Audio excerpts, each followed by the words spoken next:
ঢাকা বিশ্ববিদ্যালয়ে পড়তেন ভাই, আমার দিকে তাকান ভাই, লজ্জা লাগে না ভাই? ছেলে মেয়েগুলোর দিকে তাকান তো। সম্প্রতি কোটা সংস্কার আন্দোলন ঘিরে ভাইরাল হয় ঢাবি ছাত্রী সিথি। এক পুলিশকে প্রশ্ন করা হয়, আপনি কি কোটার পুলিশ? সবাই কোটার পুলিশ, আমি আপনার বিশ্ববিদ্যালয়ে জানতে পারি। সামাজিক যোগাযোগে মুহূর্তেই ভিডিও ভাইরাল হয় ঢাবির শিক্ষার্থীর। এবার এক ভিন্ন কারণে আবারও আলোচনায় সিথি। ঢাকা বিশ্ববিদ্যালয়ের এক ছাত্রীকে তার সম্মতি ছাড়া ধর্ষণ করেছেন ঢাকা বিশ্ববিদ্যালয়ের আরেক ছাত্র। এই ইস্যুতে পুলিশ ও সেনাবাহিনীর সাথে খুব অশ্লীল ও খারাপ আচরণ করেন সিথি। রেপিস্টের বিচারের জন্য খুন হবো আজকে। উনি রেপিস্টের হয়ে দালালি করতে থানায় ঢুকছে।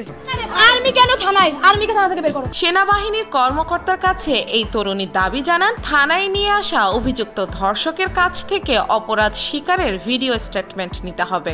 What the fuck? পুলিশকে আবার বিশ্বাস করা সবথেকে বড় নোংরামি হইছে। এবং পেটানোর জন্য সেই অভিযুক্ত ধর্ষককে তাদের হাতে তুলে দিতে হবে। এই দাবিতে শিক্ষার্থীদের নিয়ে থানায় জড়ো হন ফারজানা সিথি। তারা বলছে এটাই যে তাদের প্রস্তাব ছিল।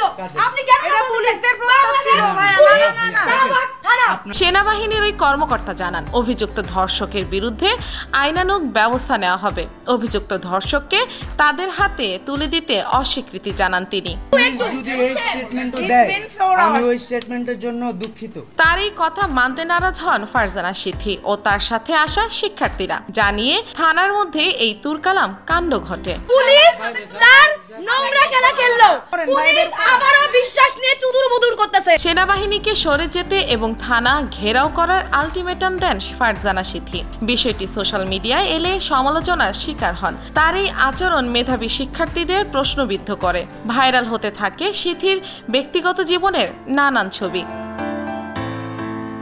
এরই মাঝে গভীর রাতে সোশ্যাল মিডিয়ায় লাইভে এসে সবার কাছে নিজের আচরণের জন্য ক্ষমা চাইতে দেখা যায় সিথিকে।